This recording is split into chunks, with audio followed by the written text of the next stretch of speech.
കൊല്ലം പരവൂരിലെ assistant public prosecutor അനീഷയുടെ ആത്മഹത്യയിൽ CBI അന്വേഷണം ആവശ്യപ്പെട്ട് ഹൈക്കോടതിയിൽ ഹർജി. അനീഷയുടെ അമ്മയാണ് ഹർജിയുമായി കോടതിയെ സമീപിച്ചത്. പോലീസ് അന്വേഷണം കുറ്റക്കാരായവരെ അട്ടിമറിച്ചുവെന്നാണ് ആക്ഷേപം.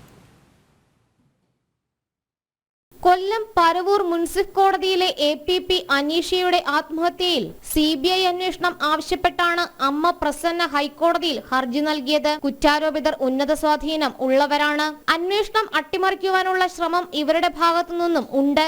പോലീസ് അന്വേഷണത്തിൽ നീതി ലഭിക്കില്ലെന്നും അതിനാൽ കേസ് CBIക്ക് വിടണമെന്നുമാണ് ആവശ്യം. കുറ്റാരോപിതരായ Kollam deputy director of prosecution, Paravur magistrate കോടതിയിലെ APP എന്നിവരെ അച്ചടക്ക നടപടിയുടെ ഭാഗമായി സസ്പെൻഡ് ചെയ്യുക മാത്രമാണ് ഉണ്ടായത്.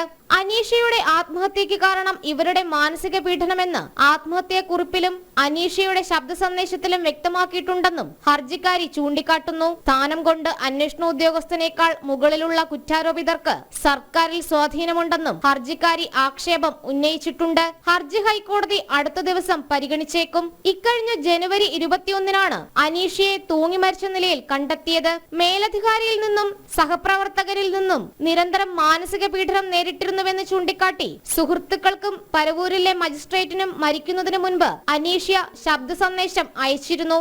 ജനം, കൊച്ചി.